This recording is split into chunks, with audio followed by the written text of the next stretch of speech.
ঈদের পর প্রথম শুক্রবারে বিনোদন কেন্দ্রগুলোতে ভিড় করছেন দর্শনার্থীরা। এই মুহূর্তে রাজধানীর জিয়া উদ্যানে আছেন সহকর্মী রায়দুল ইসলাম শুভ। সরাসরি যাচ্ছি তার কাছে।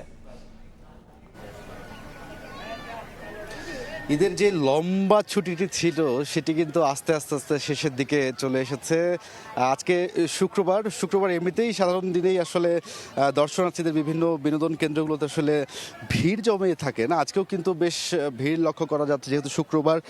যারা ঈদের ছুটিতে ঢাকার বাইরে গিয়েছিলেন তারা কিন্তু ইতিমধ্যে ঢাকাতে ঢুকতে শুরু করেছে, প্রবেশ করতে শুরু করেছে। অনেকের আবার আগামীকাল থেকে ছুটি শেষ করে স্কুল বা অফিস শুরু হচ্ছে, যে কারণে আজকে তার একদিন আগে, আজকে শুক্রবার হিসেবে আসলে পরিবার পরিজন নিয়ে কিন্তু সকলে ঘুরতে আসছেন, বিশেষ করে বাচ্চাদেরকে নিয়ে, ছেলে মেয়ে প্রিয়জনদের সকলকে নিয়ে কিন্তু আসছে, যে শেষ মুহূর্তে যে ছুটিটা আসলে বাকি আর রয়েছে সেই ছুটিটাকে কাজে লাগাতে চাই, ভালো মুহূর্ত কাটাতে চান এবং উপভোগ করতে চান। এখানে আসলে ঢাকাতে তেমন একটা পার্ক বা বিনোদন যে কেন্দ্রগুলো বা রাইডগুলো না থাকার কারণে, খোলা স্থান না থাকার কারণে এই জায়গাটিতে, সেই জিয়া উদ্যানের যে জায়গাটা, সেই জায়গাটিতে এসে কিন্তু শিশুরা বেশ আনন্দে মেতেছেন। তারা কিন্তু বেশ মজা করছেন, খেলাধুলা করছে আমরা দেখতে পেয়েছি, এবং যারা বড়রা আছে তারাও কিন্তু এই প্রকৃতির মাঝে নিজেকে হারিয়ে দিচ্ছেন। কিন্তু পাশেই রয়েছে কিন্তু একটি পুকুর রয়েছে, ঝিল রয়েছে, সেখানে আসলে একটা অন্যরকম পানির একটা অনুভূতি, ঠিক প্রকৃতির অনুভূতি, দুটি মিলিয়ে কিন্তু বেশ উপভোগ করছেন কিন্তু এখানকার দর্শনার্থীরা যারা এসেছেন ঘুরতে।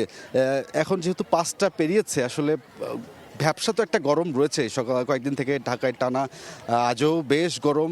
সকলের একটা গরমে কিন্তু ভোগান্তি লক্ষ্য করতে পারা যাচ্ছে। সকলে বলছে কিছুটা গরমে কিন্তু একটু অতিষ্ঠ, তবে একটু সময় নিয়ে আসলে আসছে, কেননা সূর্যটা কিছুটা পড়ন্ত বিকেলের, যে এখন তো প্রায় 5:30 পেরিয়েছে, পড়ন্ত বিকেলে এই যারা দর্শনার্থী রয়েছেন তারা একটু সময় দেরি করেই কিন্তু তারা আসলে বাসা থেকে বের হচ্ছে। তো এই শুক্রবারে আসলে বিনোদন কেন্দ্রে যদি কথা বলতে চাই, মানুষরা কিন্তু বেশ মেতেছেন এখানে এসে, তারা আনন্দ ভাগাভাগি করছেন, শিশুরা খেলাধুলায় মেতেছে। সব কিছু মিলিয়ে রাজধানীর জিয়া উদ্যান থেকেই ছিল আমার কাছে সবশেষ।